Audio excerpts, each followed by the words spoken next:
All right. We are going to get started. It is 1 minute after the conference start, and we have a lot of people entering and joining us. So I would like to just say hello and welcome to the U.S. Department of Commerce and the U.S. Department of State's second virtual conference to support Ukrainian women-led businesses. We are really glad to have you this morning, this afternoon, and this evening. We're in 3 time zones today. My name is Susan Gates, and I am the co-founder of the WMarketplace. We are an international economic development business based in Seattle, Washington, with a mission to support women entrepreneurs globally through our training and consulting services. We are proud to be partnering with the U.S. Department of Commerce in organizing this conference series. Before we get to today's program, I have a few quick housekeeping reminders. Interpretation is available for today's conference. Presentations in English will be interpreted into Ukrainian, and presentations in Ukrainian into English. If you need interpretation, open the globe icon at the bottom of your screen and select your preferred language there. All attendees will remain muted today so we can move smoothly through our very full agenda. And as you'll notice, we are recording today's conference. So if you prefer to not participate in a recorded event, this is your opportunity to exit the conference. We will be sending this recording to all of the registered attendees after the conference session today.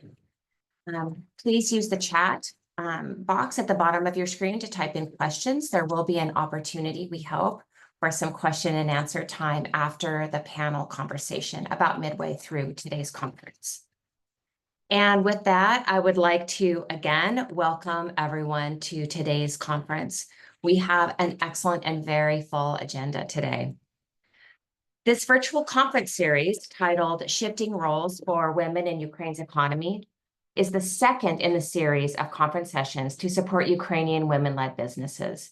During today's conference, we'll be hearing from expert speakers, researchers, and women entrepreneurs who will be sharing their expertise and perspective on how women's roles and positions in Ukraine are changing as a result of the war.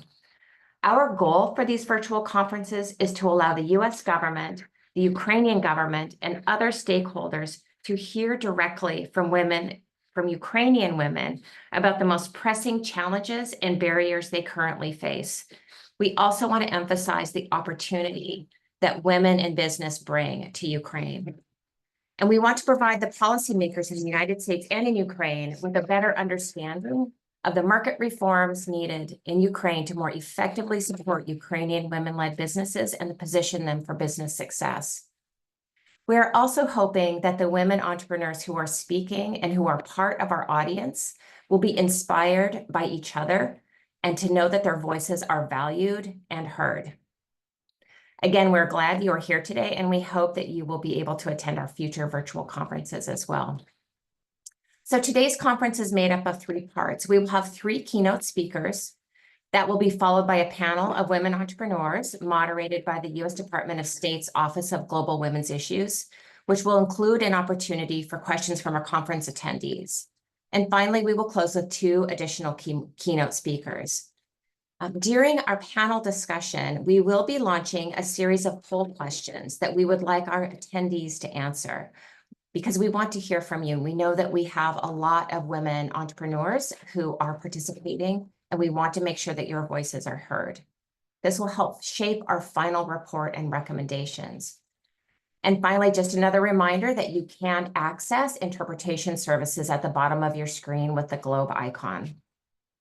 And without any further delay, please allow me to introduce you to our first keynote speaker.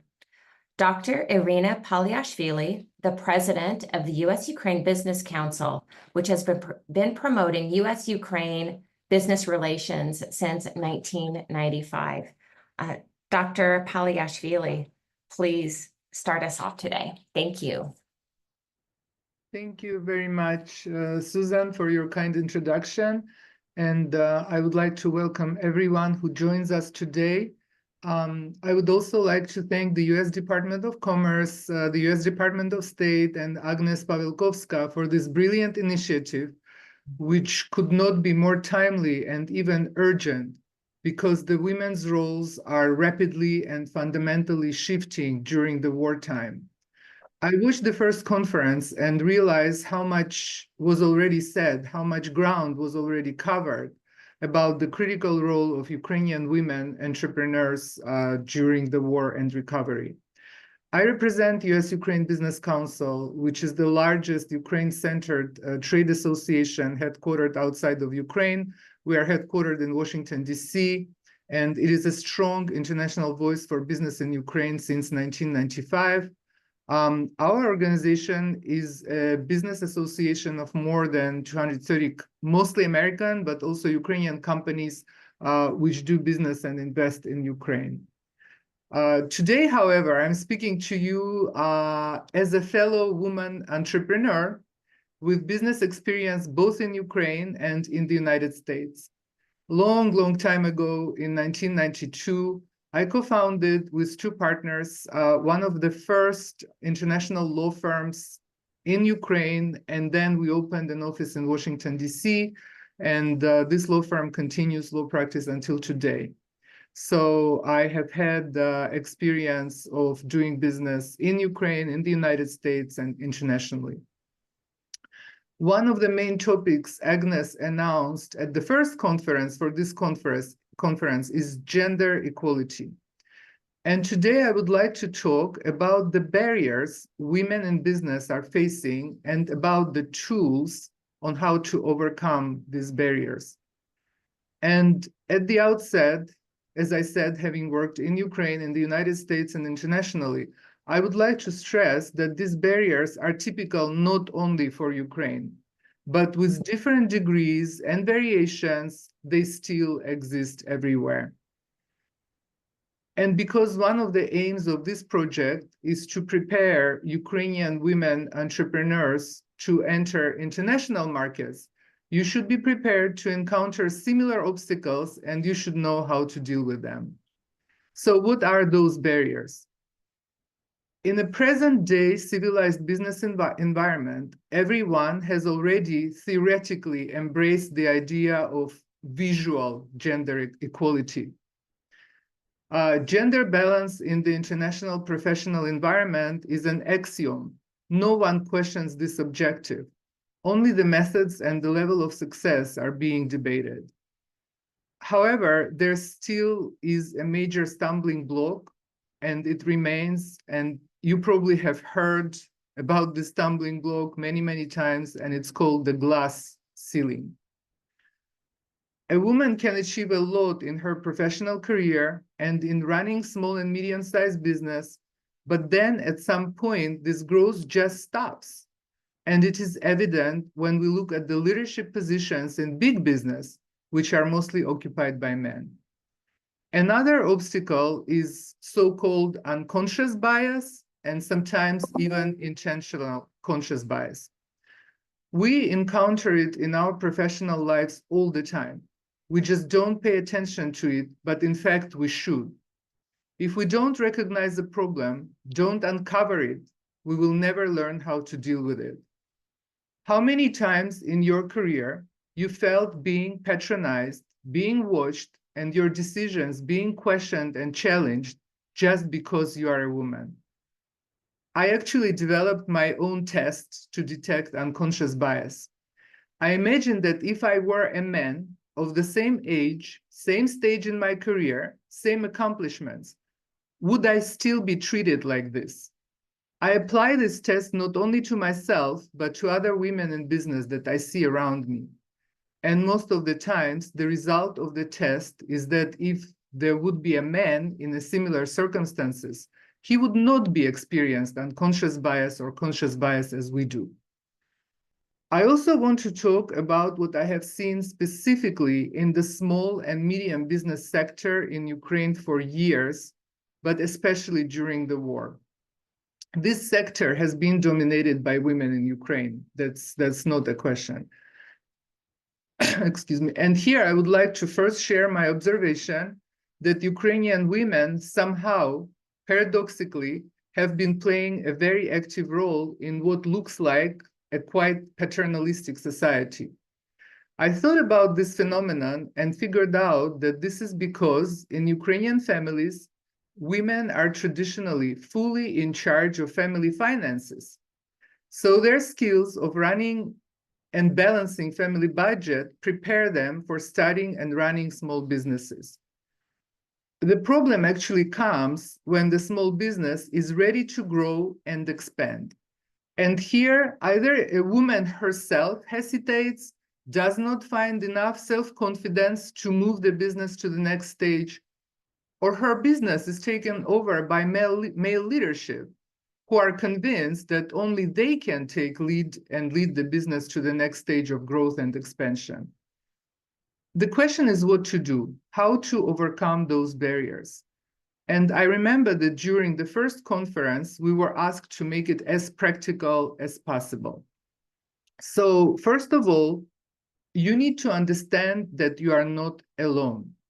Generations of women in Ukraine, in the United States, and internationally have been going through the same circumstances. So look for the community.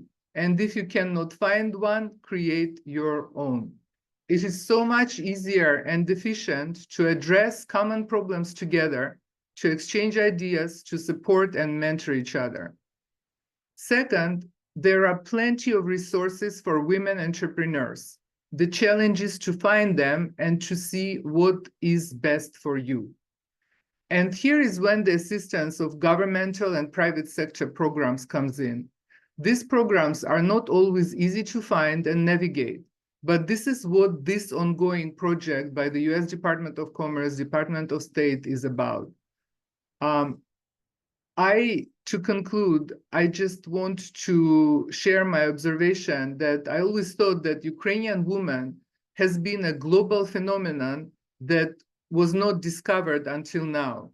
But now we see that Ukrainian women indeed entered the global stage as entrepreneurs, as professionals, in the cultural sphere, in every sphere of life. In every country, we see Ukrainian women taking the lead. We just want to make sure that inside Ukraine, they have the tools and they have the possibilities to move their businesses to the next stage and to become real business leaders. Thank you very much, and I wish you an excellent and productive conference.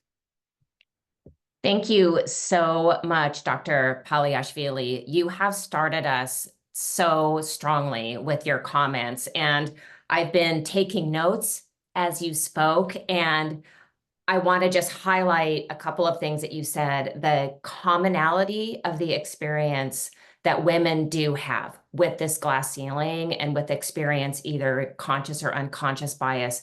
I think that is something that probably every woman on this call this morning has experienced. So thank you for calling that out.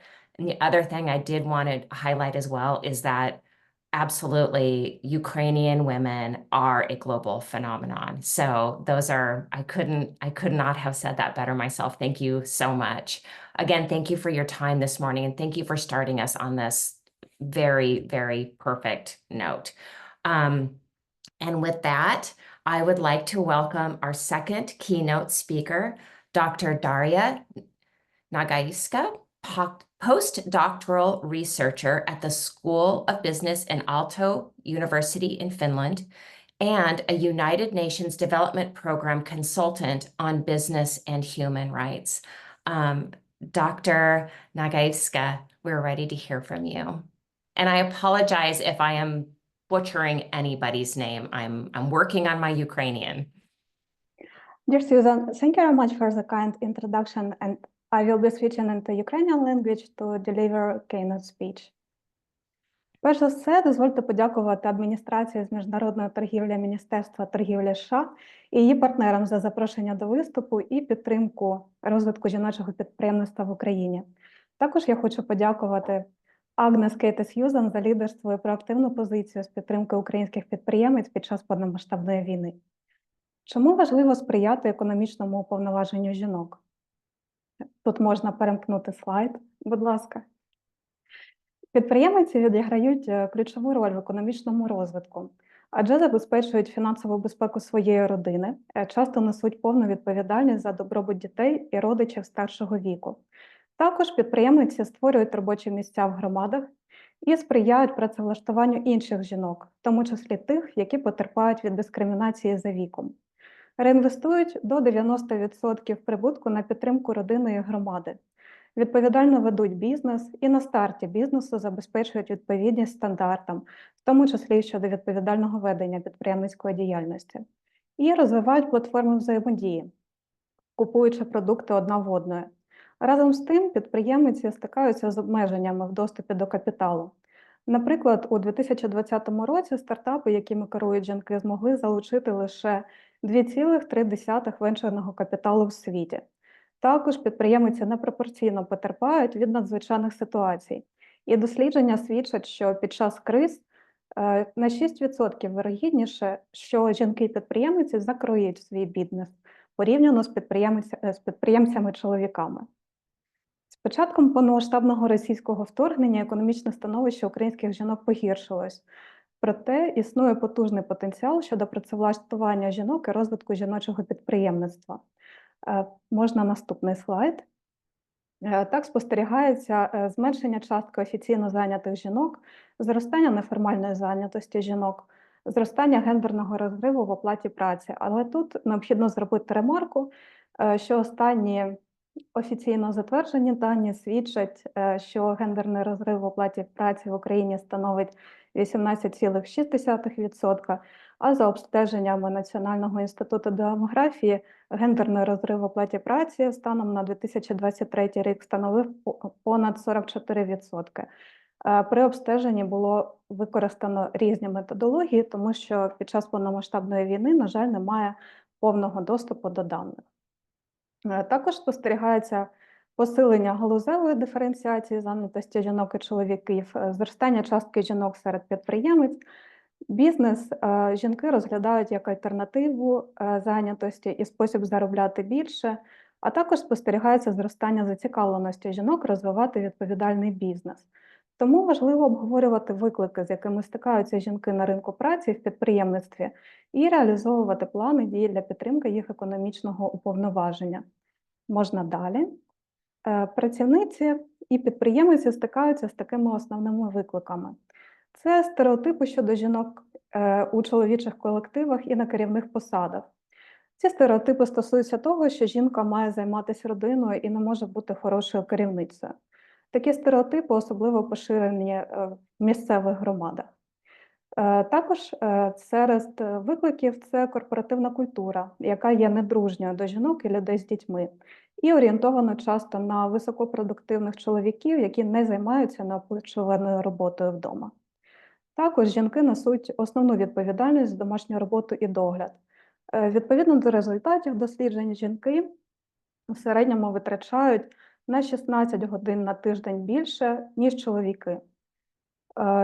Також спостерігається зростання неоплачуваної доглядової праці, що стає перепоною для виходу на ринок праці, навчання і запуску бізнесу. Адже жінки часто стають доглядальницями за родичами старшого віку і тими, хто мали інвалідність або її отримали під час повномасштабної війни. І також серед викликів це обмежений доступ підприємець до фінансових ресурсів, брак відповідних знань, зокрема з питань управління людьми і фінансами. Можна наступний слайд. Урядові партнери, міжнародні партнери з розвитку, бізнес-асоціації та компанії мають об'єднати зусилля, щоб допомогти жінкам у перекваліфікації, розвитку бізнесу, зменшенні тягаря доглядової праці і, відповідно, зростання їх добробуту. Приклади ініціатив перелічені на слайді. Я би хотіла звернути увагу на дві з них. Це розширення доступу до послуг з догляду, а також сприяння залученню компаній, якими керують жінки, до участі в ланцюгах постачання і закупівлях. Для визначення пріоритетів та завдань реалізації політики з економічного уповноваження жінок важливою є співпраця міжнародних партнерів з розвитку, уряду України, бізнес-асоціацій, інвесторів, приватних компаній, громадських організацій та місцевих громад. Залученість різних стейкхолдерів сприятиме розробці і реалізації узгодженої національної політики з економічного уповноваження жінок.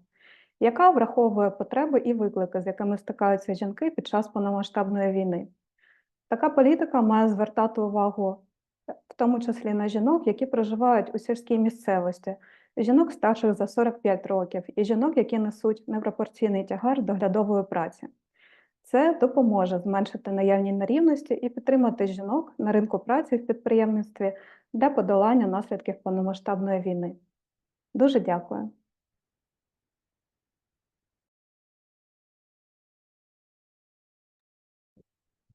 Thank you so much, Dr. Nagaivska. I want to, again, highlight a couple of points that I think are so important and that we can resonate with here in the United States as well. The percentage of capital, for example, that is invested in women's businesses and that women have access to. I think you would find similar numbers here in the United States. But I also wanted to mention something else that I heard, which is that the importance of having women at all levels of and all pieces of the business supply chain, whether it's the financial piece, the actual supply chain pieces, women in leadership, women being visible and available and seen and supported at all levels is really my takeaway from your talk this morning. So thank you so much for highlighting those incredibly important pieces. Thank you so much for being with us this morning. And with that, I would like to welcome our third keynote speaker, Dr. Irina Tytarchuk, the Executive Director of the Ukraine Investment and Trade Facilitation Center, and author of the incredibly impactful study, Ukrainian Female Entrepreneur Profile, which I will drop into the chat while Dr. Tytarchuk is speaking. So Dr. Tytarchuk, thank you and welcome to the program. Дякую, Сьюзен, дякую всім організаторам за те, що запросили на таку важливу конференцію.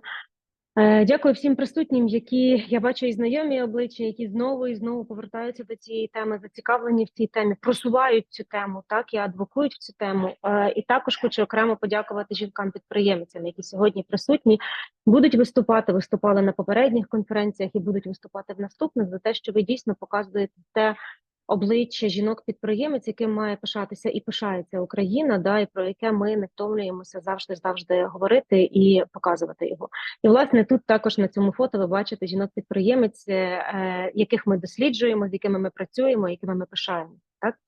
Дійсно, я хочу, як зазначила Сьюзен, обґрунтувати і показати, яким же є цей портрет українських підприємець в цифрах. Вже деякі цифри сказала Дарія, так, і зазначила про важливість того, що треба жінок-підприємець підтримувати.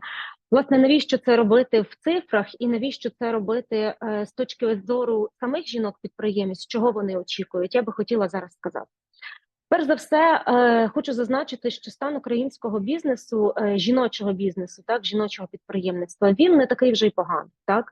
Як ви бачите, з ситуації жінки і в 2022, і в 2023 році продовжують свою діяльність, не дивлячись на те, що ситуація погіршилася навколо. Так? Це перехідне наше дослідження, яке переходило з періоду ковіду, і зараз воно було проведене третє під час війни. Ситуація, ви бачите, що погіршилася близько на 10%, так, але вона погіршилась, але продовжують працювати, і зменшилася в контексті значно погіршилася. Тут я хочу зазначити, що тут ми бачимо всі це позитивне, оптимістичне обличчя української жінки-підприємиці, яка не тільки виживає, а ще й намагається бути прикладом і розвивається для інших. Що відбулося за 3 цих роки? По-перше, дійсно збільшилася кількість жінок-підприємець, як вже зазначили мої колеги, і збільшилася особливо в 2023 році, і збільшується в 2024 році, але чи все так радісно, і чи це збільшення кількісне є дуже позитивним збільшенням?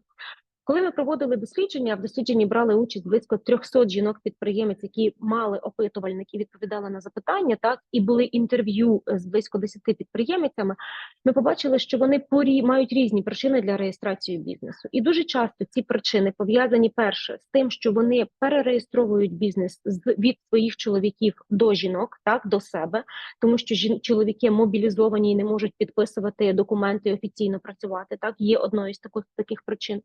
Другий момент, те, що їм надають зараз дуже багато доступу до фінансових ресурсів в контексті грантів. Ні, цього недостатньо. Одразу скажу так, коли я кажу дуже багато, я маю на увазі порівняно з періодами 2-річної, 3-річної давності. Так, зараз активізувалися, але цього все рівно недостатньо. Тим не менш, жінки мають за вимогою, щоб приймати участь в таких грантах, реєструвати бізнес. Чи далі цей бізнес буде працювати? Ми маємо подивитися в цьому контексті на баланс тих бізнесів, які закрилися, і тих бізнесів, які відкрилися. І тоді дійсно ми будемо мати оцю картину чисту і правильно. Все ж таки це динаміка, чи це просто баланс, який утримується протягом 3 років. І ми не дивилися в цьому дослідженні, це не було нашою метою, але я хочу безпосередньо звернутися до тих, хто працює з даними, так, і міжнародних донорів, які будуть продивлятись, можливо, цю презентацію, щоб підтримували такі дослідження, бо це важливо десь глибше трошечки подивитися, що це не тільки про кількість, але й про якість, і в тому числі про те, в яких галузях ці жінки так стрімко відкривають свої бізнеси.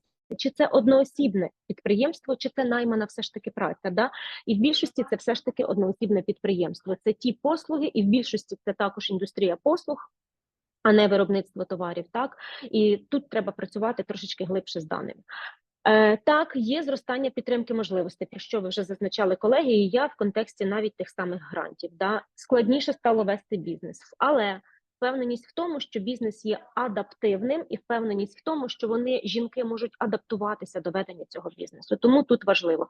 І дійсно, я підтримую колегу Дарію, так, що впровадження соціальної відповідальності в бізнес дуже-дуже сильно і потужно засів в український бізнес, в тому числі той, який керується жінками, і вже є такою, знаєте, традиційною сферою, яка розвивається і дійсно зростає. Жінки розуміють свій соціальний вплив. Хто ця жінка, підприємець, за 3 роки, і чи змінився її портрет? Насправді ви можете подивитися, що не дуже змінився. Так, 30-35 років, близько 25-29%, 36-40 років – це 26-26%, так і залишилося. Більшість із них мають дітей, більшість із них мають вищу освіту. Є такі, що мають 2 вищі освіти. Що тут важливо зазначити? Те, що дуже багато з них, коли ми питали їх про вищу освіту, навчалися на одну спеціальність, а потім відкривали бізнес в іншій спеціальності. Навчалися на одну спеціальність і працювали після університету, а потім покидали цю роботу, не покидали, маю на увазі, залишали цю роботу і розпочинали свою власну справу. І тут, власне, треба прослідковувати оцей ланцюг освіта, да, або наука, освіта, бізнес, і де цей ланцюг, на який витрачаються бюджетні кошти в контексті оплати освіти за якоюсь спеціальністю, бюджетної оплати, а потім ця спеціальність виявляється нецікавою для жінки, і вона шукає себе в іншій спеціальності. Так? То можливо передивитися програми, які пов'язують запит від ринку, да, на ті спеціальності, в які жінка потім переходить, так, і все-таки не підтримувати з бюджету ті спеціальності, які потім для неї виявляються неактуальними. Тому тут такий важливий також ланцюг, який пов'язаний з освітою. Форма підприємництва – це ФОП, але це не загально по Україні, повторюся, а ті жінки, дослідження з якими проводили ми. В нас були безпосередньо це більшість ФОП. Це мікробізнес, тобто це одноосібні власниці, або ті, хто мають один або 2 членів команди, так, членів або членкинь своєї команди.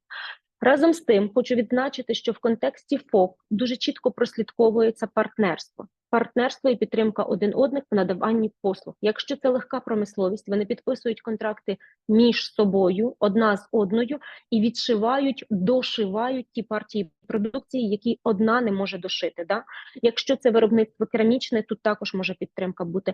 Про що це свідчить? Про великий експортний потенціал, і якщо будуть запити, і є, я знаю деякі запити, да, з закордонних компаній, які хочуть купити велику партію продукції, а бізнес по своєму масштабу не може це реалізувати. Оця адаптивність, про яку ми говоримо, да, жінка-підприємець знайде шлях, знайде подругу, постачальника, партнерку, які підсилять її в цьому, і ця партія все ж таки буде реалізована. Тому нам треба доносити нашим міжнародним партнерам, що не варто боятися працювати з маленькими підприємствами. Вони між собою кооперуються і підсилюють одна одну. І це чітко прослідковується в бізнесі, який очолюється жінками. Якраз переходимо до експорту. Що з експортом? Власне, 38% в 2023 році заявили, що вони не планують експорт. 43% планують експорт. І бачимо ми, що в 2021 році було 7% з опитаних, хто експортував, в 2023 році це 19% опитаних. Це пов'язано з тим, що спростилися умови торгівлі з Америкою, Великобританією, Європейським Союзом. Більше того, якщо стосується Америки, вже наших підприємець не лякає оця логістична транспортна складова, тому що є дуже багато рішень, які з'явилися в тому числі під час ковіду, так? Вже не лякає оця велика дистанція, так? І ми жінки-підприємці, я маю на увазі, бачимо потенціал цього ринку більш потужнішого навіть, ніж ринку європейського. Так? Тому треба тут зважати. Тим не менш, да, європейські країни, вони ще переважають в експортній структурі. США складає 52%, 31% Велика Британія. Що стосується джерел капіталу, про які ми вже сьогодні говорили, все ж таки це в більшості досі залишаються власні кошти. Це до 80%, 85% у 2023 році. Як ви бачите, стрімко зросло грантове фінансування. Дійсно, підприємці зрозуміли, в чому суть грантового фінансування, набагато більше ресурсів, які про це розказують, дайджести, які можна почитати, між собою діляться. Дуже багато організацій, бізнес-асоціацій проводять консультування щодо цього. Тим не менш, ми завжди звертаємо увагу, як моя організація, коли працюємо з жінками-підприємцями, і наголошуємо на тому, що гранти – це не панацея. Гранти можуть бути на проект, на ініціативу, але не на ведення постійне, системне, довгострокове бізнесу. Тому що коли ви відкривали бізнес, ми завжди кажемо, наголошуємо на цьому, ви очікували, що ви будете отримувати прибуток не від гранту, так, а отримувати прибуток від того, що ви надаєте послугу або виробляєте товар. Так? Тому не беріть це за панацею. Це може бути щось, на чому ви десь виживете, щось, яке дасть вам поштовх, але точно не щось, на чому ви будете системно і довгостроково розвиватися. Думайте про інші джерела фінансування. Такими джерелами може бути і корпоративний бізнес, і ті ланцюги, про які вже згадувала і Сьюзен, і Дар'я. Дійсно, щоб ви співпрацювали з великим бізнесом і залучалися до них в ланцюги поставок продукції, товарів, так, закупівлі, тендери. І це можуть бути також інвестиційні кошти. Що стосується кредитів банку. Кредити банку, ви бачите, зменшилися з 13% до 8%. 13% це була програма 5-7-9, вона була більш популярнішою тоді, да, в ковід там були певні схеми по відсотках знижених і так далі. Зараз трошечки менше, це більш ризикованіше працювати з кредитами в банку. Але що я тут помічаю? Банківські кошти не лобіюють, не адвокатують. Я маю на увазі з позиції бізнесу до асоціацій, до громадських організацій немає чіткого запиту, що саме з банківськими коштами треба зробити і як зробити їх більш доступними для підприємців. Тобто оцей момент, мені здається, підприємці десь упускають, бо для них завідомо банківські кошти – це дорогі кошти, і вони бояться, не хочуть цю тему заходити і не хочуть їх використовувати. А я би все ж таки звернула на це увагу, і ми про це говоримо на зустрічах з підприємцями, що давайте будемо пропрацьовувати цю тему, щоб десь якісь програми фінансові для підтримки саме жінок-підприємець з боку банків були.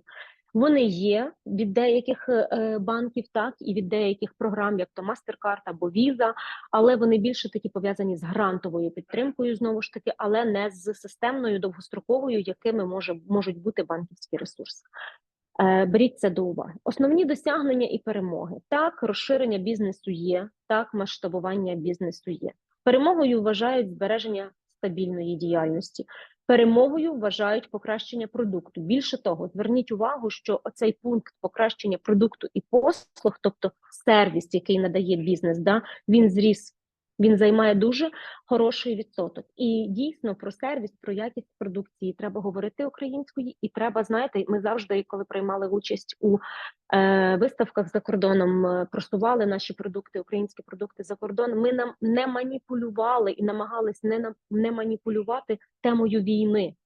Ми використовували якісний український продукт жінки-підприємиці. Він якісний не тому, що в нас війна, він якісний тому, що він якісний від початку, від виробництва. І його має мати клієнт, до якого ми стукаємося, і купувати не тому, що в Україні війна, а тому, що він заслуговує бути купленим і стояти в будинку чи користуватися ним, коли споживачі його купують. Так, от про це покращення продукту і український бізнес розуміє, і український бізнес його просуває. Рятуйте нас чи купуйте у нас не тому, що війна, а тому, що ми хочемо поділитися своїм продуктом з вами. Він класний, він крутий, використовуйте його.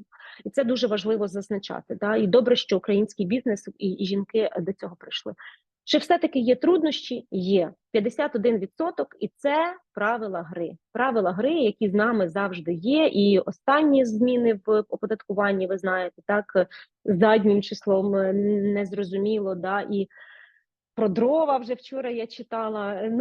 Вже є. Оці правила гри і нестабільність в економіці, вони вибивають. Я коли про дрова, Настя, до речі, до Насті звертаюсь, почула, одразу подумала про ваш бізнес, так, що ви робите. Думаю, таке. Кредити, бачите, 31%. Стереотипи, зверніть увагу, 27%. Це багато. Це багато для стереотипів, упереджень в суспільстві, які все ще десь в'їлися, і дійсно, як правильно зазначає Дар'я, і ми це зазначила, і ми це прослідковуємо, особливо, що стосується регіонального рівня. Там поле не пахане, як то кажуть, дуже багато стереотипів, і зараз якраз вони в нас на кружечках, вона нічого не розуміє, місце жінки на кухні, жінки слабка стать, вона не може бути керівником, чоловіки найкращі підприємці і лідери, жінки емоційно не стримані, це щось таке несерйозне і короткострокове. Теж Ань Змієвська, коли читаю це і бачила, згадувала про ваш бізнес, коли ви починали в декреті. Бізнес не жіноча справа і так далі. Оці всі моменти, вони все ж таки залишаються. Що ми тут рекомендуємо і що ми стараємося робити? Ми стараємося їх жартівливо спростовувати, лагідно спростовувати, особливо на регіональному рівні. Використовувати підхід дзеркала, і показувати, що чи є це в чоловіків і наскільки смішно це виглядає в жінок.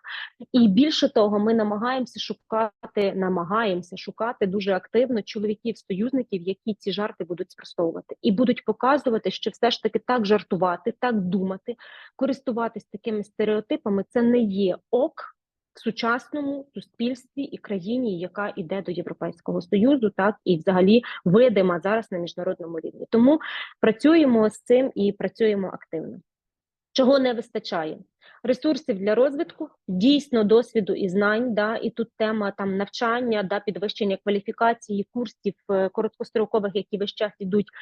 Більше того, багато хто зазначив, що хочуть бачити себе на навчаннях за кордоном, тобто не вистачає оцього міжнародного обміну і досвіду, щоб себе також про себе розказати, про свої виклики, похвалити себе, про свої досягнення, щоб і такі саме конференції, вони показують, що є нам що розказати, є чим поділитися. Можливо, я впевнена, навіть неможливо, а ми корисні тим, що ми покажемо, тому що, як бачимо, що ситуації в різних країнах по-різному змінюються, і може бути навіть реверсна дія, як ми споглядаємо зараз в Афганістані. Так?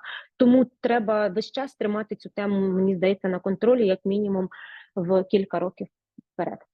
Партнери по діяльності хочуть бачити, хочуть партнеритися, зверніть увагу, психологічна підтримка, емоційна, ментальна підтримка, вона необхідна.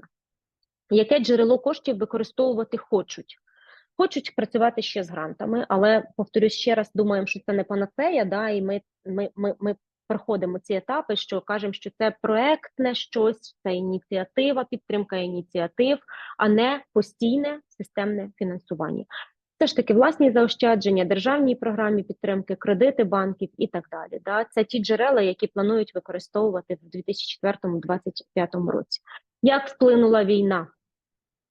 На 100%, да, бачите, якщо в 2022 було 95%, то тут це 5% вже перекрилося взагалі. Да, і це 100%, війна вплинула, перешкоди у виробничому процесі, електропостачання, оці моменти, да, робота з підрядниками, логістичні проблеми, вимушена релокація бізнесу, тому що релокувати бізнес – це одне, розвиватись на релокованому місці – це зовсім інше. Перевести родину – це одне, перевести колектив – це зовсім інше. Або навіть навпаки, перевести колектив – це одне, а облаштувати родину, особливо якщо є діти, це інше. А якщо батьки, а якщо правильно також колеги зазначили, це батьки похилого віку, а ще хтось, якщо з інвалідністю. Да? Оці всі моменти, вони лягають дійсно на плечі жінки. І от тут момент того, що в нас, коли ми підтримували один з хабів в Тернополі і в Львові, двоє підприємець ми підтримували при релокації, двоє підприємець все ж таки повернулися, в тому числі в Харків, там, не дивлячись на те, що там небезпечно. Зменшилась клієнтська база, знизилася купівельна спроможність і так далі. Збитки з тих підприємець, що нам сказали, зверніть увагу, 40% – це збитки до 1 мільйона гривень. Це недоотриманий прибуток, це розбиті склади, це розбите виробництво, так, це втрачена вигода, втрачені клієнти і так далі. 16% до 5 мільйонів, 14% – це більше 5 мільйонів, якщо дивитися на прямі збитки. Да? Що стосується теми тих, хто переїхав за кордоном, да? Ось тут ми бачимо, що чи планують повернення в Україну. З тих, кого ми опитували, це було небагато, невеликий відсоток, це, здається, було 17%, да? Від тих, кого ми загалом опитали. 41% все ж таки планує жити на 2 країни, приїздити в Україну в особистих та бізнес-справах в найближчий період, так? 19% ще не визначилося, да, 12% так однозначно повернемося в Україну. Да. Ну і 8% вирішили залишитися за кордоном надовго або і назавжди. Що стосується їхньої активності в контексті ведення бізнесу, то 31% працює в Україні дистанційно, все-таки ведуть бізнес, да. 22% тимчасово призупинили діяльність, 22% розвиває напрям інший в іншій країні, да, в новій країні, і 17% розвиває український бізнес за кордоном, залучили нових клієнтів, співробітників і так далі. Ну і 8%, ви бачите, змінили все ж таки напрям, і з підприємці стали найманими працівниками. Що в такому випадку робити, ми можемо подивитись. Тут це 10 таких кроків, мені здається, вони обговорюються на дуже багатьох конференціях, і якщо кожен цей крок зайти, то можна ще багато напрямків до цього кроку подивитися. Але що я хочу тут зробити?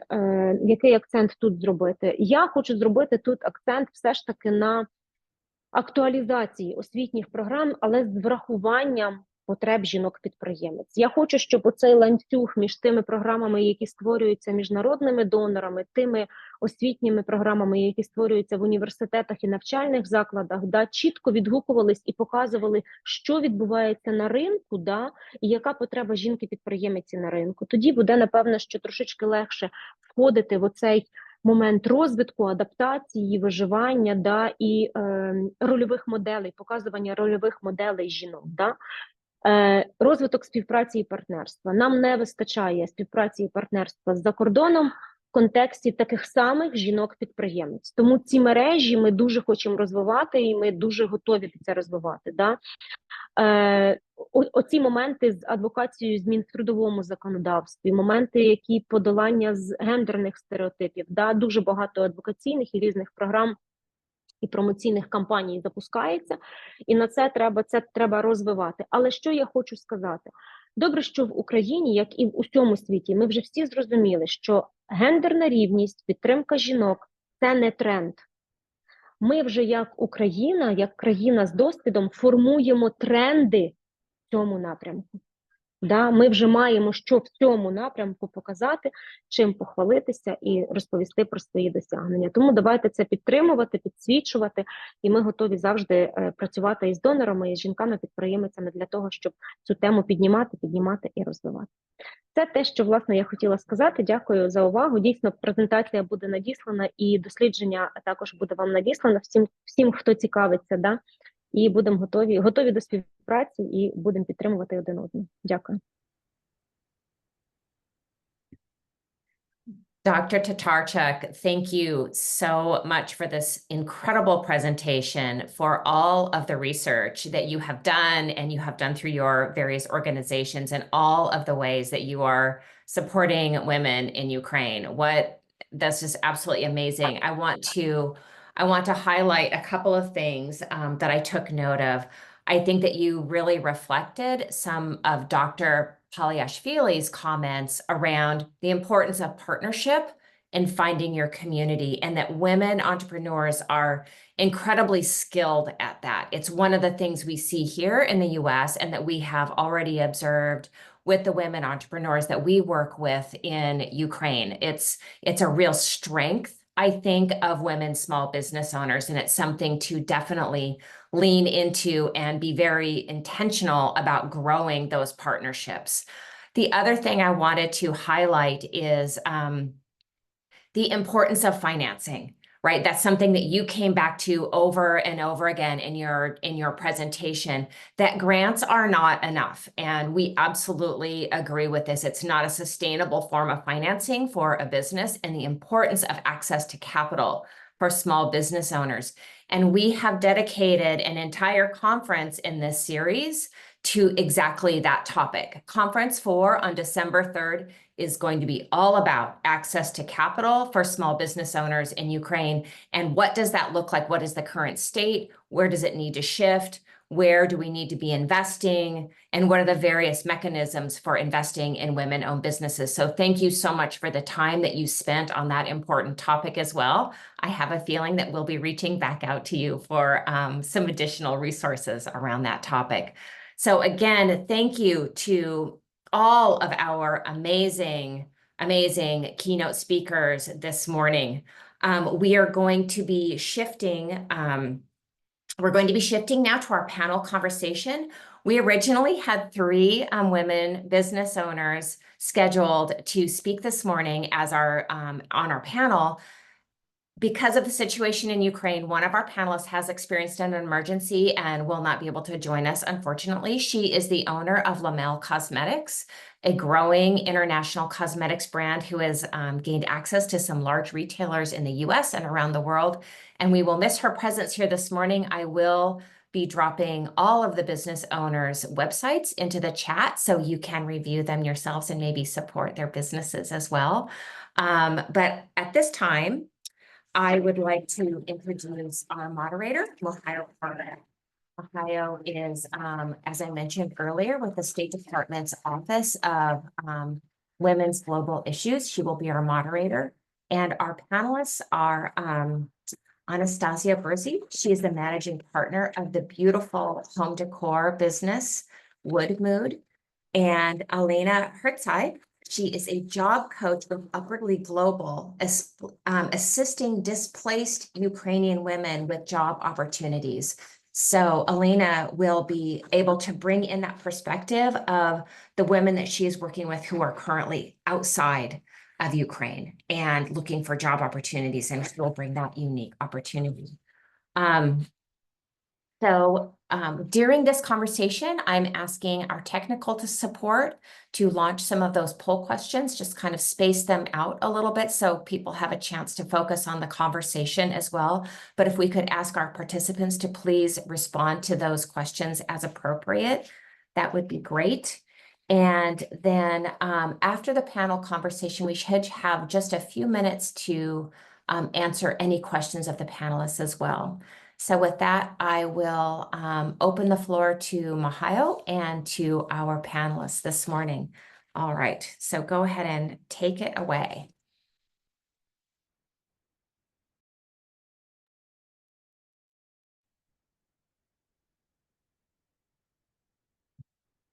Oh, sorry. I was hoping to switch to my headset, but that's not working. So sorry for that.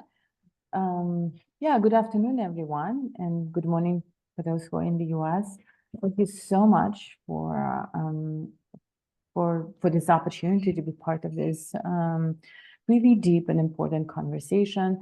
Thank you to Susan and Kate and Agnes for creating such a fantastic program.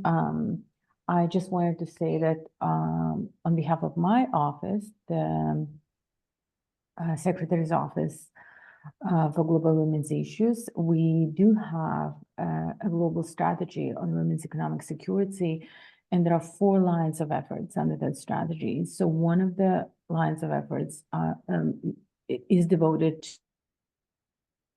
to women's entrepreneurship. We're also in the month where globally this theme is celebrated. So there is a Women's Entrepreneurship Week, which is starting on November 18th, and it will go all the way to 22nd. The International Day of Women's Entrepreneurship is on November 19th. So I really congratulate all of you for all hard work and for your courage, because generally women entrepreneurs are taking high risks, because just as all our wonderful presenters said before, we have less access to credit. There are gender stereotypes we have to fight with. It's more difficult to enter markets. It's harder to get business education. It's even more difficult to build networks. Despite of that, about 40% of businesses, according to UN, in Ukraine are led by women entrepreneurs. So, and of course, in a situation of conflict and transition, it's even more difficult for women to take these leadership roles. But not only you're taking these roles, but you're also moving economy forward. So thank you for that. And truly kudos to all of you. So I would turn to the questions we want to discuss today. And the first one would be very much connected to all the presentations which we were listening to. How have shifting gender roles opened new economic opportunities for women entrepreneurs in Ukraine? Can you please share with us and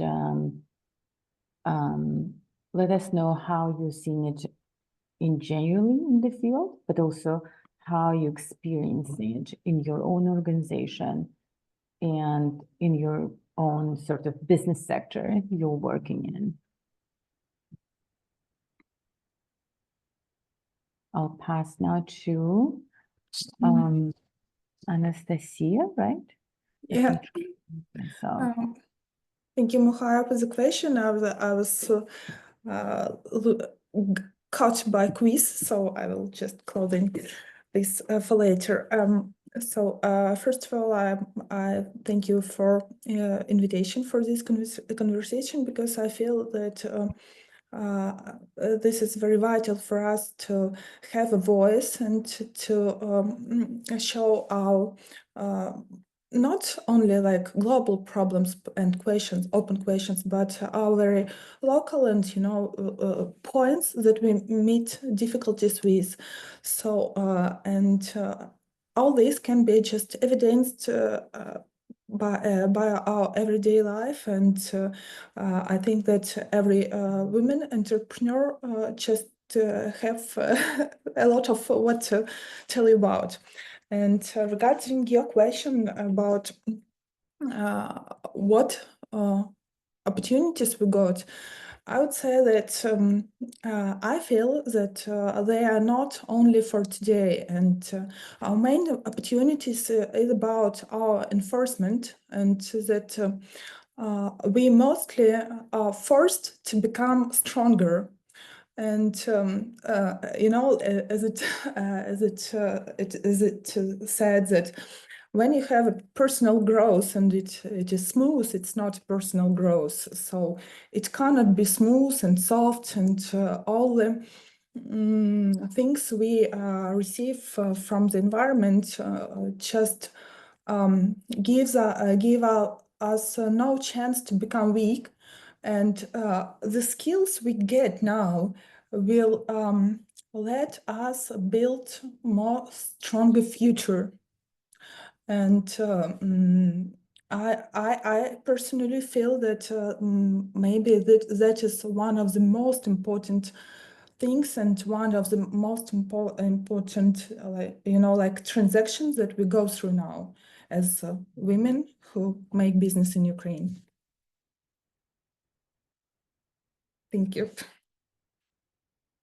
Thank you. Should we, let me see for a second. If I can go back to our questions.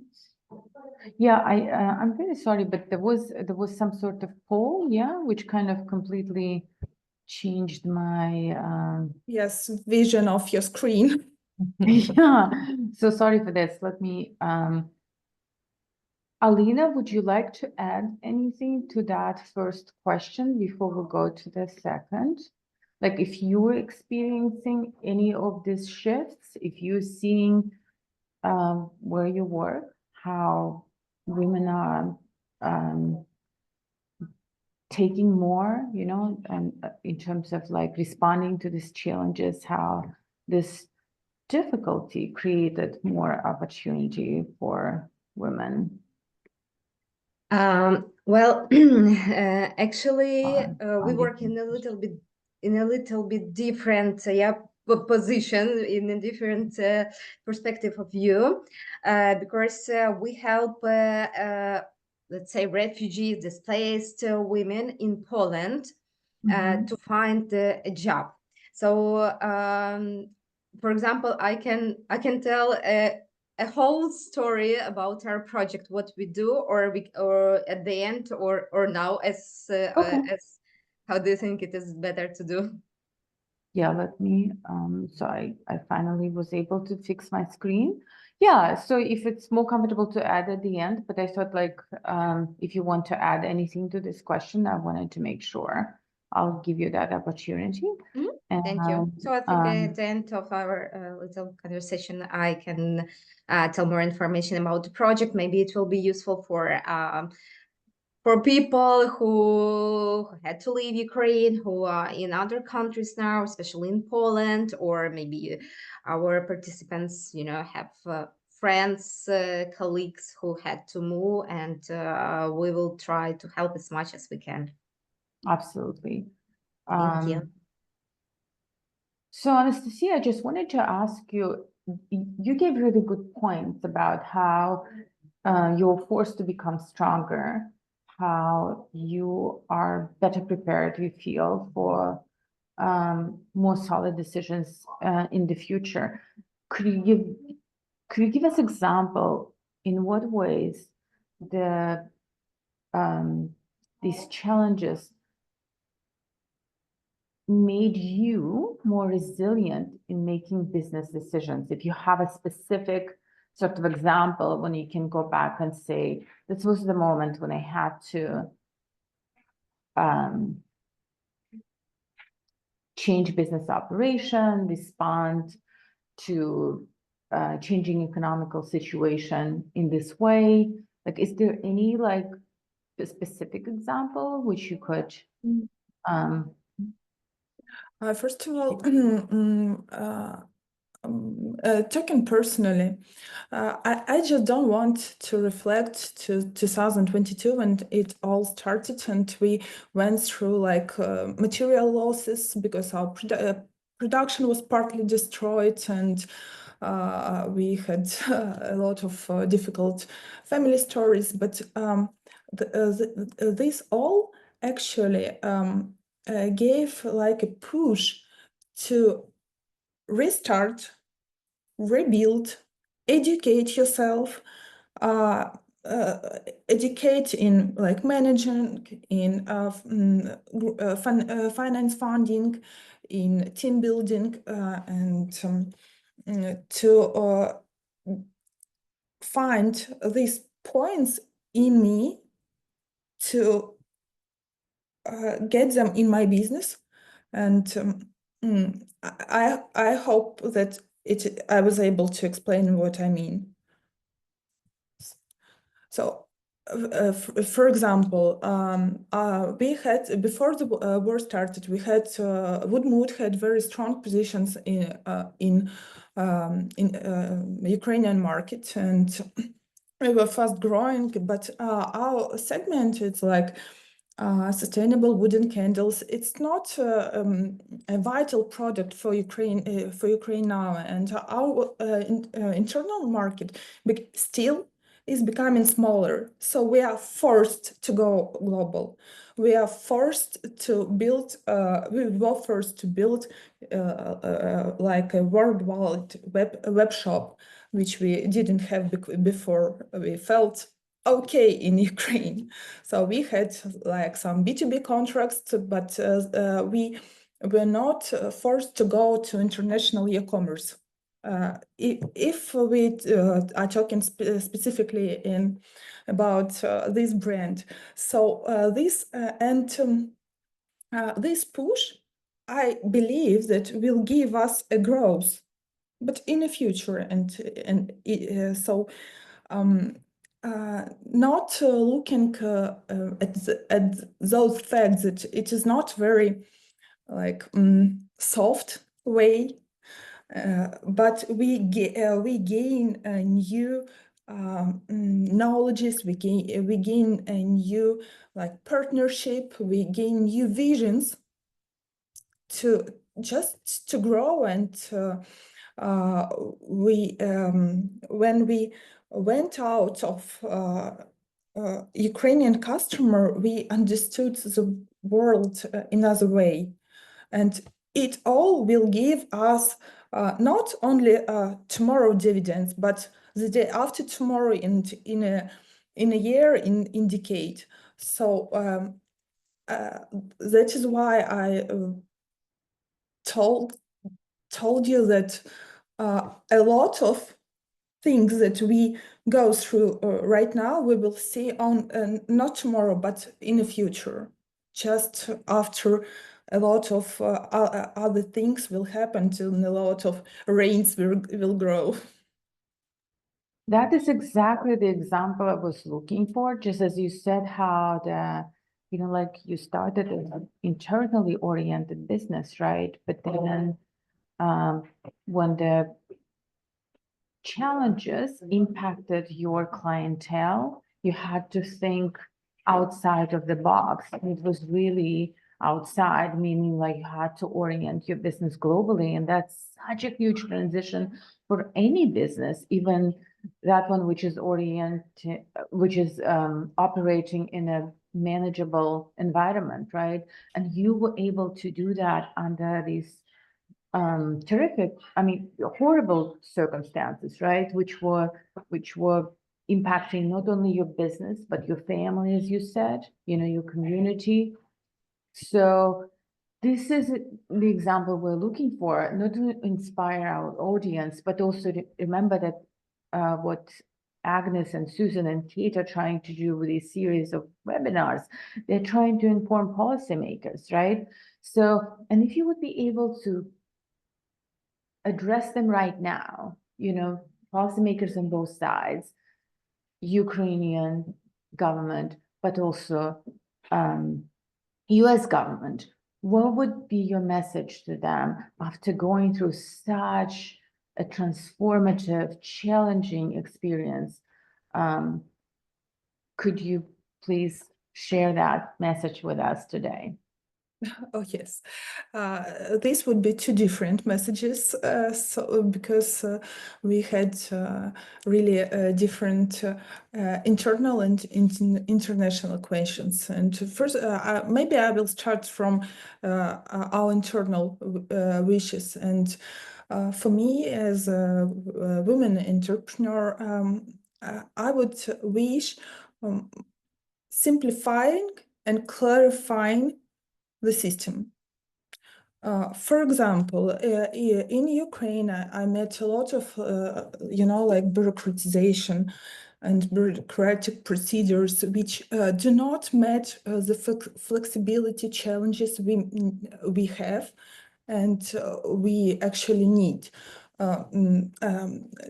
Maybe for example, it's when you have like some workers and you need to do everything by the rule. You have a lot of papers of counting the working time, and if this worker needs to take a vacation, it should be written like in a special form and then signed in a different ways, and then a lot of things like that makes it just difficult, and it wastes our time, because the simpler the system will be, the less waste of time we will have, and the more efficient we will work. And moreover, it will stimulate more women to become entrepreneurship and to go into entrepreneurship and to grow the country, because small business rules, and it in a lot of countries it's just like a base and fundamental of country success.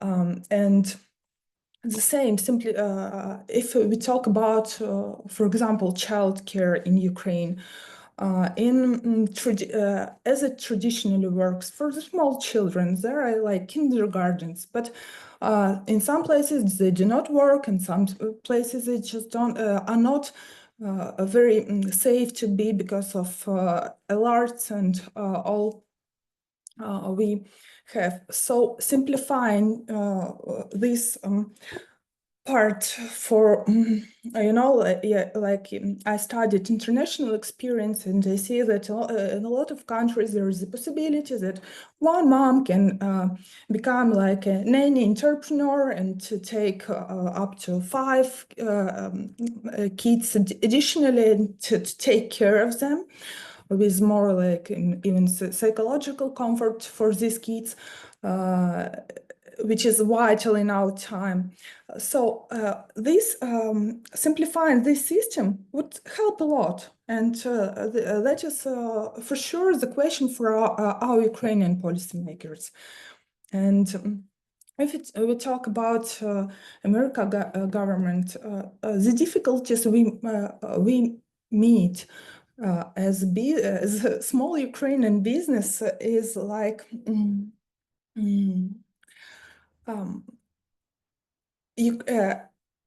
because of the situation, Ukraine is a high-risk country now, and we meet difficulties in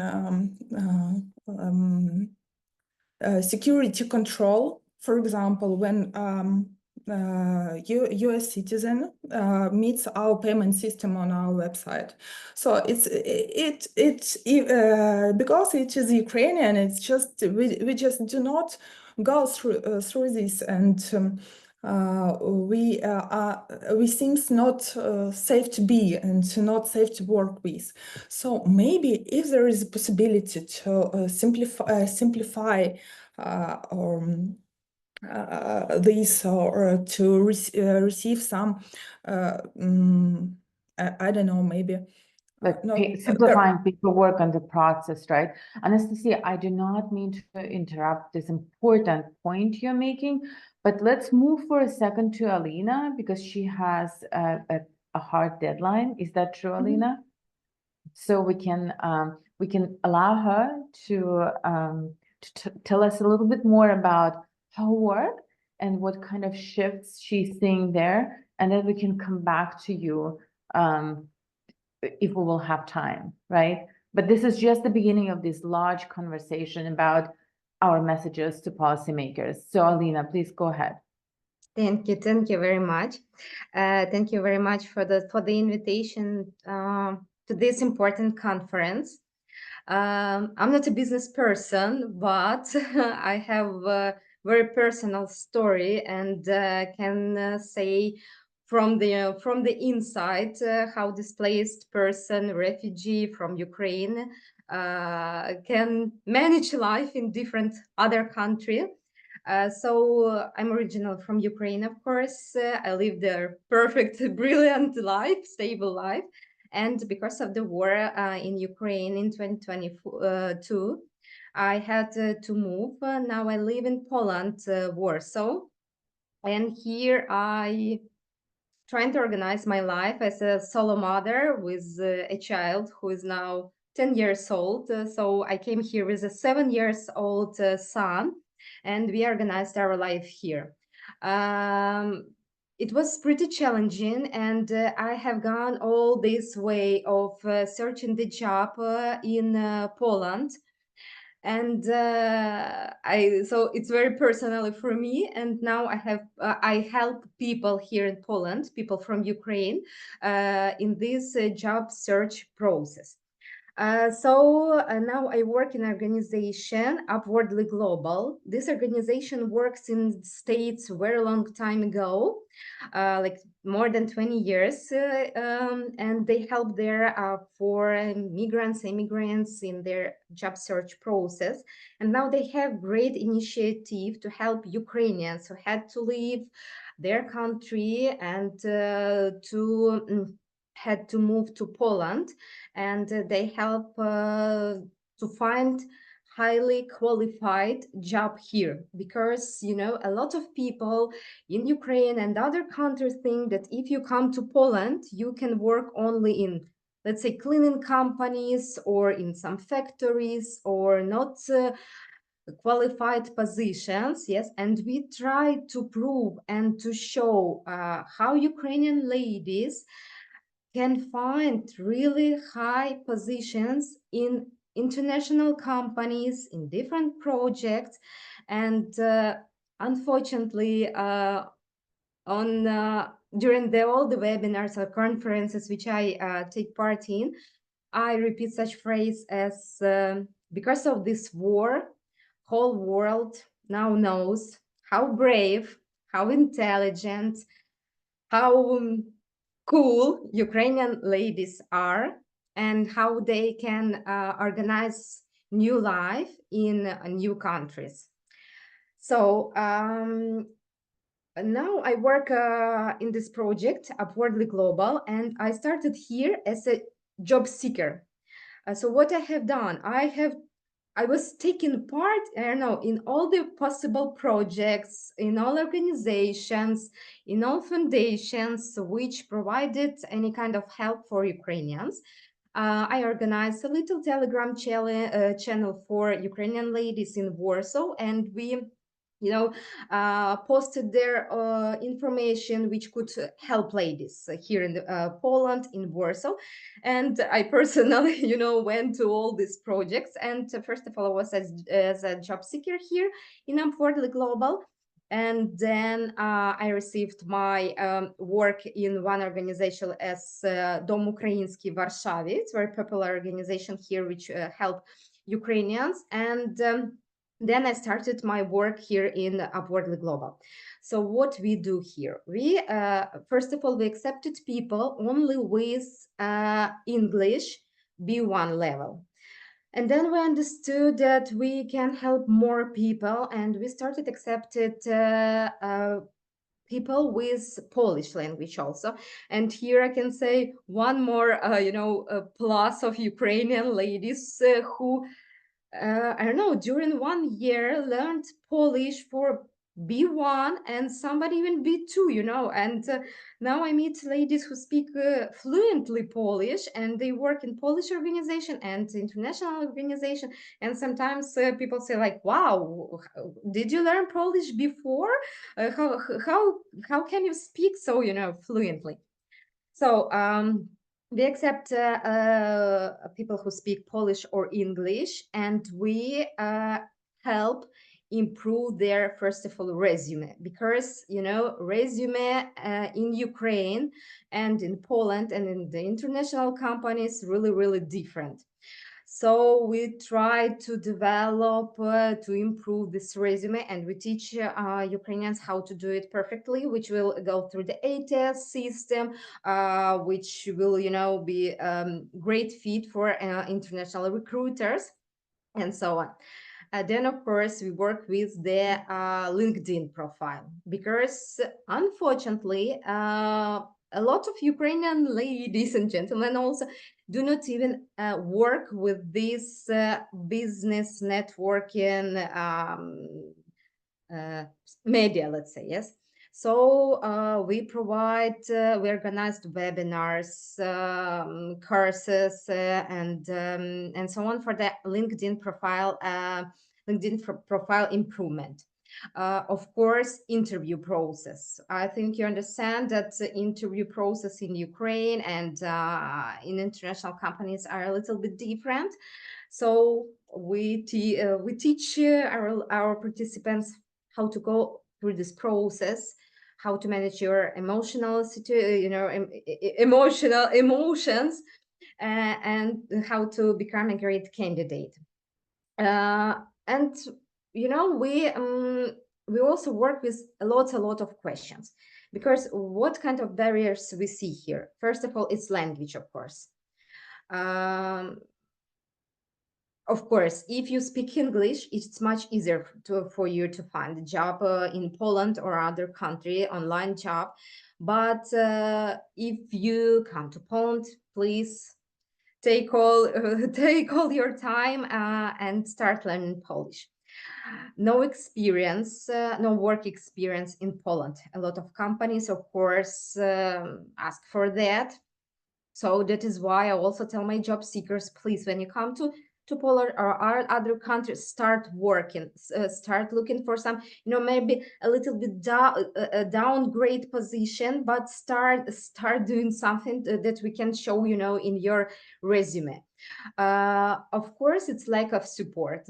For me, for example, as the solo mother, yes, I understand how complicated it is when you need to, to take your child from school, to go to different classes, manage his or her also problems, because a lot of Ukrainian kids do not want to go to, to Polish schools, for example. They had their friends in Ukraine, and it's a big problem for them. For me, it was a little luck, yes, because my son was only 7 years old when we came here, and I could manage this. Of course, psychological problems. A lot of our participants have families in Ukraine. A lot of our participants' husbands, fight in Ukraine. They are in the army. One day I had the meeting with my job seeker, and she said, yesterday my home was destroyed and my mother was killed there.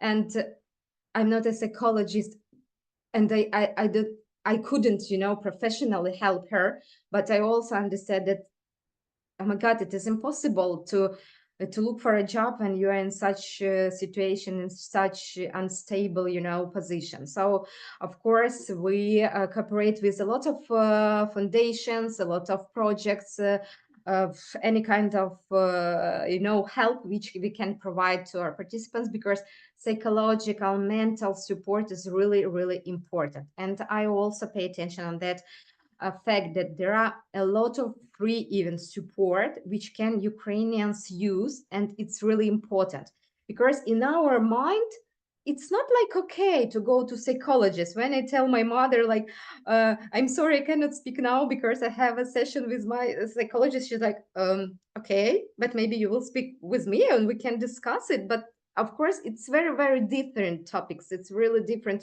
situations. For a lot of people in Ukraine, it's unusual to go to professional who can help you. So we have also to show this, that it is important to go to professionals, especially in such situation. I am more than 2 years in this therapy, and today I also had such a meeting, and it really helps. And I always tell my job seekers, please ask for professional support.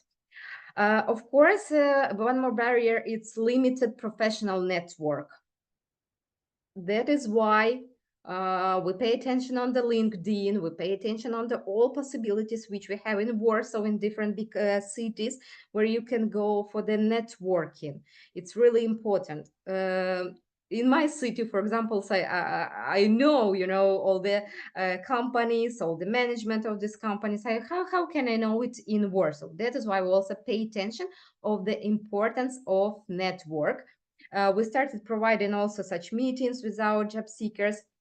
We invite different companies, and we show that, of course, networking is very, very important. of course, barriers are cultural difference and documentations, because some professions need, diplomas, proven of these diplomas, like for doctors, teachers, and so on. So it is also a challenging process, but we also try to help with all these moments. In our project, more than 1,000 of participants took part, and they were trained. And for now, we have more than 400 placements.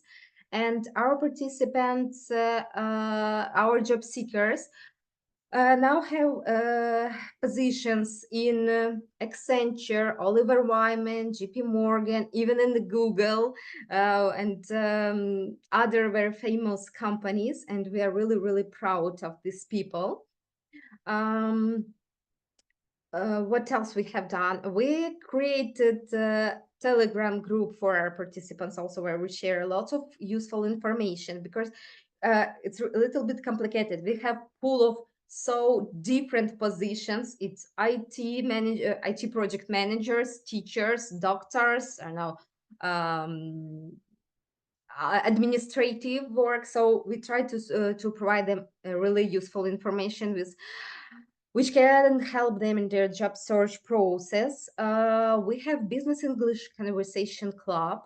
We have now Business Polish Conversation Club, and it is super popular and really helps.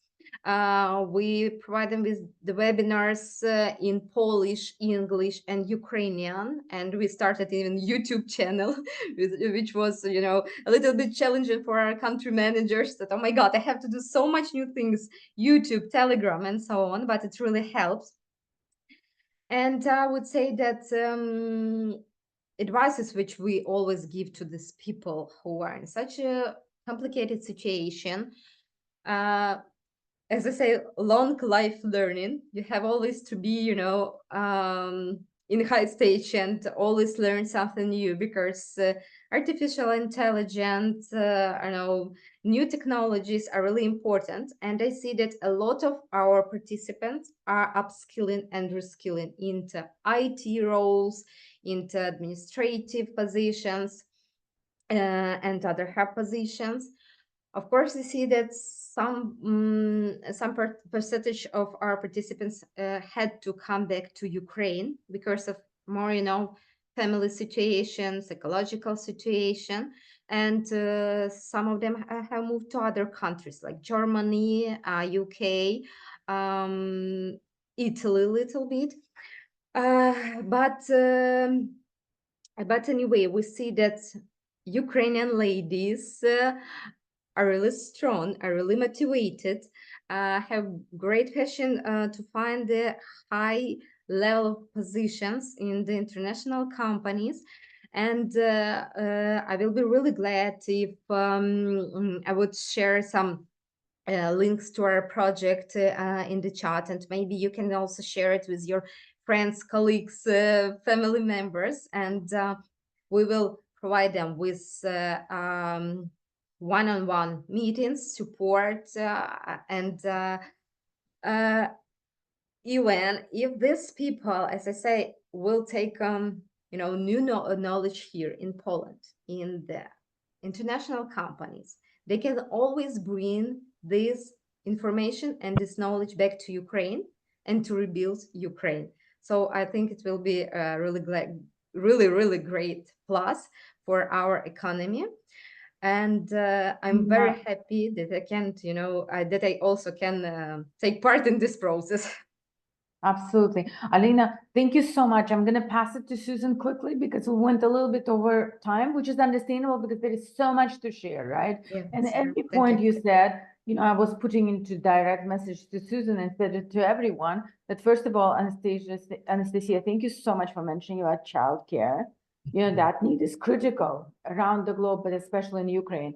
There is a program by USAID and World Bank, which is called Invest in Childcare, which is doing exactly what you described, that solution you said, and I will make sure to pass your message to them. And to Alina, I put in chat that Google Poland was awarded the Blinken Secretary Blinken last year gave an award, which is the kind of excellence award in corporate world for American companies for exactly that they were working very actively with Ukrainian refugees, but also trying to integrate women empowerment in their own practices. So thank you so much, Susan. The floor is yours. Thank you so much. Thank you, Muhaio. Thank you, Alina. Thank you, Anastasiia. You all brought up so many important topics, important things to reflect on. I keep thinking about this importance, these two things that we keep coming back to is the importance of childcare and mental health support, which when we were originally planning these conferences last summer, these were not two topics that were kind of top of our list when we were thinking about how do we bring support around entrepreneurship. You know, we were really thinking more along kind of traditional business lines, right? Like investment, technology, you know, right, rules, regulations, finance, all of those sorts of things. So thank you for bringing up these incredibly important topics. And these will absolutely be affecting our final report and the recommendations that we will be making. I believe that Dr. Tytarchuk actually had her hand raised earlier, and I wondered if you had a question before we let Alina know, because I believe, Alina, you also had a hard deadline for, I believe, picking up your child. So we want to make sure that we are honoring that deadline as well. But if Irina, if you had a question. Так, якщо можна, я трошечки відрефлексую на те, що Аліна зазначила, так? Розуміючи всю складність виживання українських жінок за кордоном, да? Розуміючи призначення вашої організації, що вона підтримує дійсно в важкі часи, да? Ви з таким ентузіазмом розповідали про те, що ви робите і скільки ви вкладаєте. Скажіть, будь ласка, як ви думаєте, серед тих жінок, з якими ви спілкуєтесь, так, і ті можливості, які ви для них створюєте, який відсоток з них готовий повернутися в Україну? Так, ну, приблизно. Я розумію, що різні обставини, хтось, можливо, з України немає будинків, які розбиті, розгромлені, так, різні ситуації, да, я не припускаю, що всі повернуться, це точно, да, але все ж таки, да, підтримка колосальна, дійсно, не тільки від вашої організації по всьому світу, да, але якщо дивитися правді в очі, працюючи з жінками, ви що відзначаєте, який настрій у них? І скільки відсотків з них готові повернутися? І, можливо, знаєте умови, при яких вони готові повернутися? Дякую за запитання. Дуже цікаво. До речі, ми не проводили таке дослідження, так як наша задача нашої організації і проєкту – це саме допомогти з отриманням роботи, тому таке питання ми не задавали. Ну, трошечки воно в нас було б так не в розріз з нашою задачею йшло б. Скажу, які настрої я особисто бачу. Так? Якщо говорити чесно, що настрій – це виживання. Це складний настрій і задача – це вижити. Якщо немає можливості, скажімо так, жити спокійно, не думаючи про те, що потрібно сьогодні одягнути, накормити дитину, заплатити за проживання, так, а ми розуміємо, які ціни на проживання, на оренду ну, скажімо, я зі свого боку скажу, так, у Варшаві, то це більша частина заробітної плати йде на це, так, і це дуже-дуже складно. Тому настрій такий – зачепитися за роботу і забезпечити себе та своїх дітей хоча б на якомусь елементарному так рівні виживання. Настрій про те, чи повертатися, чи ні, дуже-дуже різний. Як я і зазначала, дехто виїжджає до інших країн, якщо не може знайти тут роботу. Це залежить дуже від мови, я б сказала. Хто може собі дозволити трошки спокійніше входити в цей процес пошуку роботи, хто має або заощадження, або якусь підтримку, ну, скажімо, там, чоловіка підтримку чи своєї сім'ї, ті спокійно шукають роботу та роздумують над тим, що якщо вони не зможуть знайти роботу, вони найближчим часом повернуться. Не можу сказати в процентному, як це співвідношення. Наприклад, я сама в такій же самій ситуації кожного разу, коли я приходжу на сесію до психолога, я кожного разу про це піднімаю це питання, тому що воно для мене так само складне. Так, я мала там стабільну, наприклад, роботу, стабільний дохід, житло і все інше в Україні. Зараз я проживаю на зйомній малесенькій квартирі. І для мене найголовніше це зараз, якщо в мене проєкт, наприклад, закінчиться, так, мені потрібно швидко шукати роботу і іншу роботу змінювати, щоб я могла забезпечити свою дитину і себе. Тому я думаю, що такі питання піднімаються всіми. І це дуже складне питання. Я думаю, що це для нас теж гарна така думка відслідити цю тенденцію. Я своєму country-менеджеру про це також скажу, але навіть зі своєї такої personal, так, ситуації скажу, що це просто неймовірно складне питання, про яке задумується, думаю, кожна особа, кожного дня. Якщо особа вже визначилася чітко, що вона тут, їй набагато легше всі ці пройти перепони і знайти роботу. Якщо на таких двох стільцях, як то кажуть, набагато складніше. Дякую. Thank you. Thank you so much for that really thoughtful response, Alina. You know, my takeaway is that it's a very personal, there's a lot of considerations that women are taking in particular, are taking into account when they're making that decision about whether to commit to where they're living currently and what their opportunity is at home as well. So thank you for that really, really thoughtful perspective and for doing the work that you're doing in Poland and for bringing your perspective with all of the conversations that you're having with the women that you're working with. So thank you. Thank you so much. Thank you to Muhaio, and thank you to Anastasiia as well for being part of this really important conversation and for, for bringing the perspective of the individual to these conferences. It is so incredibly important that we hear from individuals as well as our incredible researchers and experts. So thank you. We really love this balance in these conferences of having both voices. Speaking of that, we are now going to shift to our two final speakers. I am really excited to invite Nadiia Lysetska, the founder of the Ukrainian platform Women in Business, and an advocate for supporting women's mental health in Ukraine. So this is a great opportunity to come back to this important topic that Alina and others have mentioned earlier. So Nadiia, we are ready to hear from you, and thank you for being with us this morning. Hello, everyone. Susanna, thank you so much for this opportunity to speak with each other, to speak about women in business in Ukraine and abroad, for all women who leave Ukraine and now building new life, new businesses in different countries, in different parts of the world. Thank you so much for your support. It's really important for us, like Ukrainian women. I remember how in the darkest of times, in the first weeks and months of the war in 2022, when the world community gave our country a few weeks to months to exist, and no one knew for sure what would happen and how we should to act.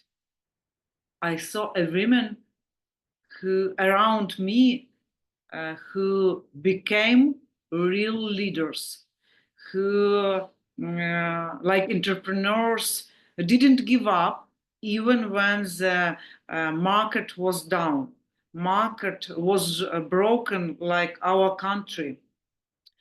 And women who took responsibility for entire business, who volunteered 24/7. And if we talk about impact of the war to women in Ukraine, we started to unite with each other.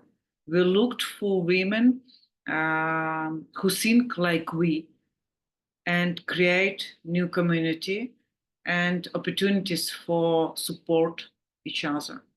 We didn't not just survive, we create new opportunities for start, new project, new businesses, and new life in Ukraine and abroad. And if we talk about our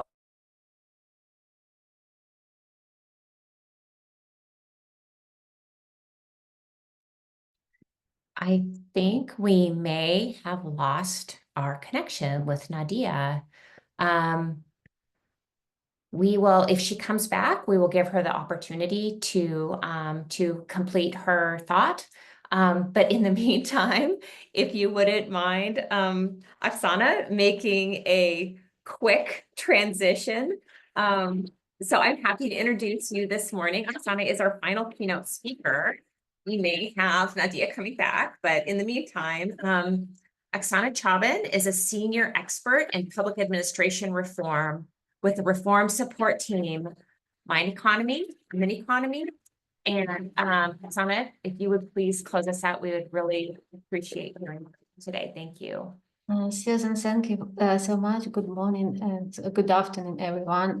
Please share my presentation if you can.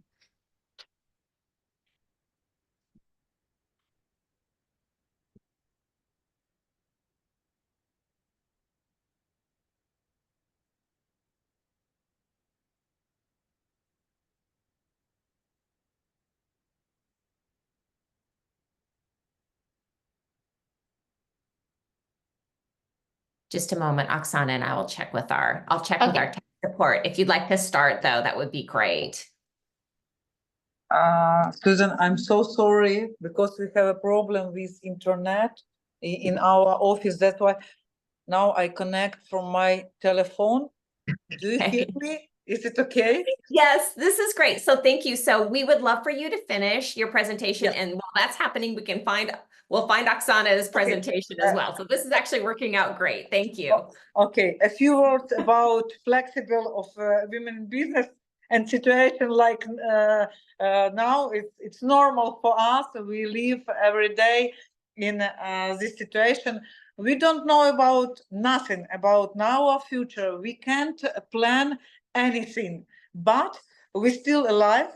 And we believe in our country. We believe in women in business, and our business association start so many projects for support women in business, for startups, for women which who can be like mentor, some mentor programs, and we organize different forums, seminar, webinar, so many event for support women in business, for start new businesses and continue sustainability to businesses and women entrepreneurs. And thank you so much. It's all my words. Thank you. Thank you so much, Nadiia. Oksana, I have your presentation ready and we'll launch it for you now. So thank you so much for coming back to us, Nadiia. And yes, and I think what you just demonstrated is something that's come up multiple times this morning, which is the flexibility and the resilience and the ability to shift and make changes when needed for women entrepreneurs. So thank you so much for being able to come back and finish your comments. And I'm really, really happy to bring Oksana back, and we will start her presentation here as well.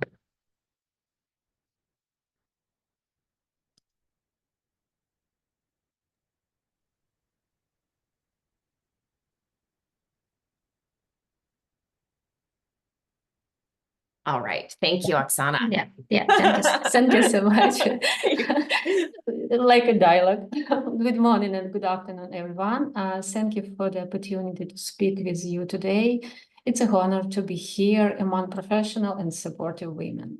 Today, I'm here to talk about the impact of the war on women in Ukraine and the importance of building opportunities for women in business and the public sector.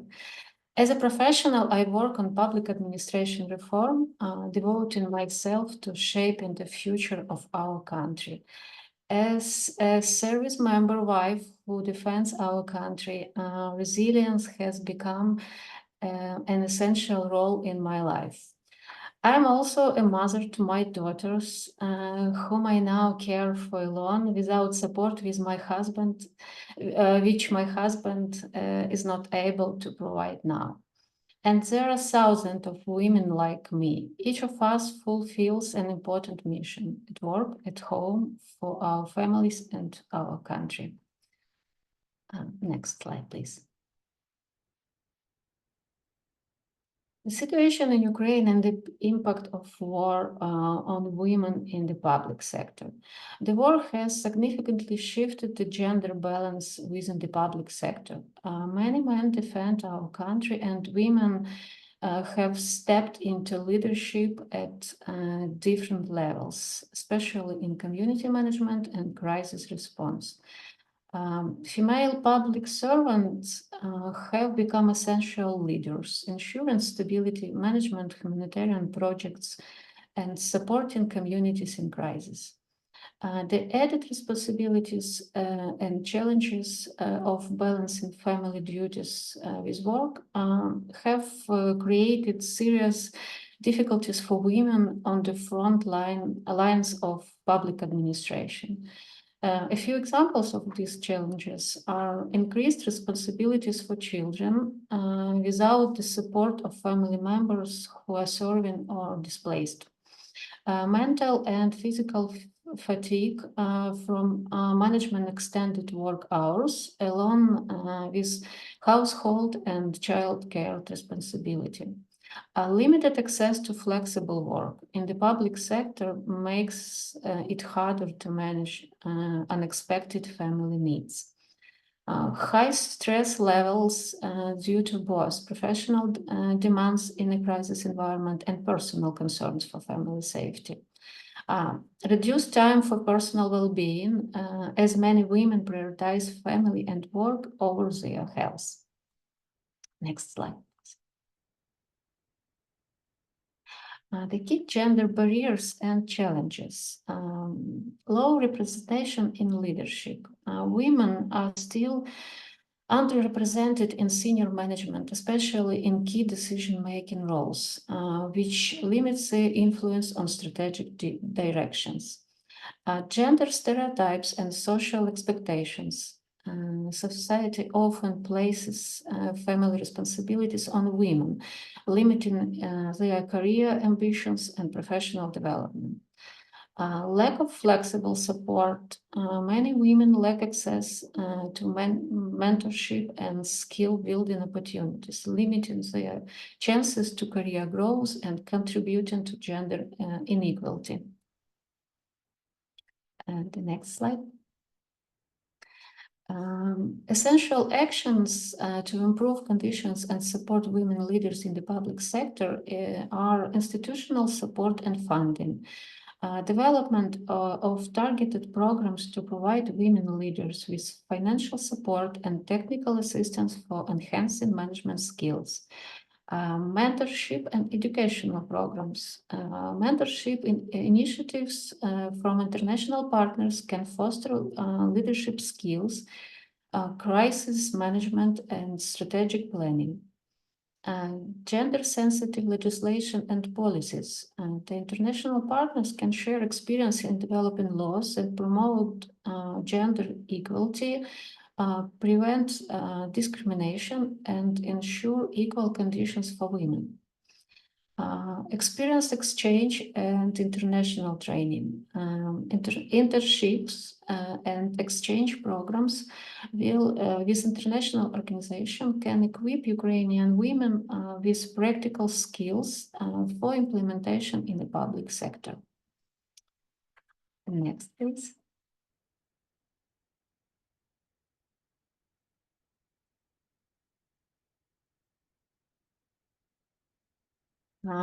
As Ukraine faces extraordinary challenges, women in the public sector are stepping forward with remarkable resolve. ensuring the stability and resilience of our communities. These women leaders, civil servants, and community advocates are navigating complex roles with courage, shouldering both professional and personal responsibility during the crisis. To protect our nation, we must protect our institutions. And in this mission, our international partners, especially the United States, hold a key role. Support for leadership development, access to resources, and mentoring can make a real difference, helping women strengthen communities and move Ukraine toward a more inclusive and sustainable future. Together, we can bridge the barriers and that still hold back women in leadership, helping to build Ukraine where every woman can contribute fully to the nation's growth and recovery. Thank you for standing with us on this mission.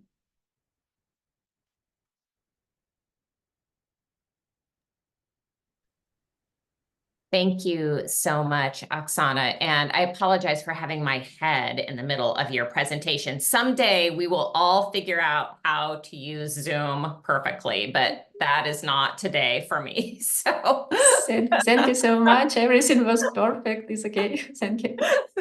So thank you for wrapping us up with all of these really incredibly practical recommendations. This is what we were hoping to come back to. This is the point of this conference series.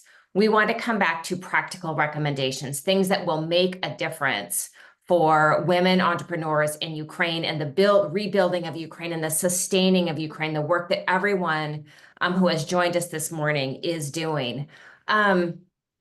With that, I would like to thank all of our presenters this morning, everyone who spoke this morning, everyone who was involved in putting together this conference.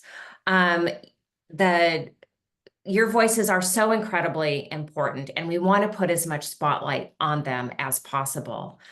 We know, as we have said over and over again today, that Ukrainian women-led businesses are a crucial part of Ukraine's resilience.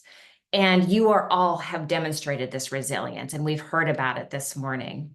And we know that you're going to play an important role in rebuilding Ukraine's economy. And as you continue supporting Ukraine's economy, we want to continue supporting you and hearing from you. We encourage everyone who's joined us this morning to join our next virtual conference on November 19th, which also is International Women's Entrepreneurship Day, which Muhaio mentioned earlier today. We will be having some wonderful welcoming remarks from Ambassador Gupta, who is with the U.S. State Department and who is in charge of global women's issues, the ambassador at large for global women's issues. So we're really excited to have her joining us next conference.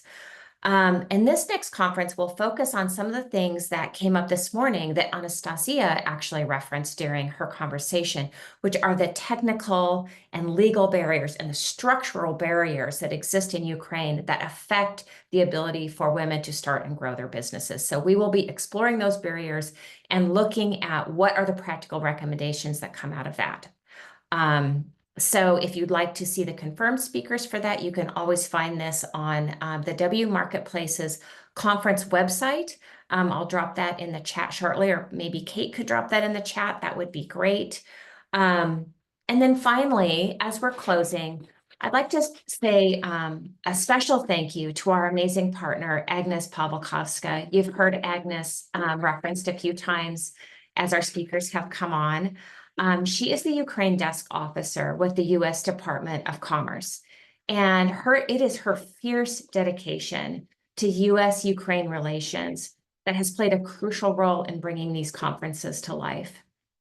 So thank you so much, Agnes, for being an amazing partner and advocate for women entrepreneurs in Ukraine. I'd also like to say a special thank you to the American Chamber of Commerce in Ukraine and to the U.S.-Ukraine Business Council. They have both been incredibly supportive in making introductions, to promoting this conference, to providing speakers. As we heard from Dr. Paliashvili this morning, So just thank you to these amazing partners who have been part of organizing and promoting and speaking at these conferences. And with that, we are concluding today's presentation. Thank you so much for joining us this morning, and we look forward to seeing you at our next conferences. Thank you again, and have a great rest of your day. Thank you, Susan. Thank you. Awesome. Thank you so much. Thank you, everyone. Thank you.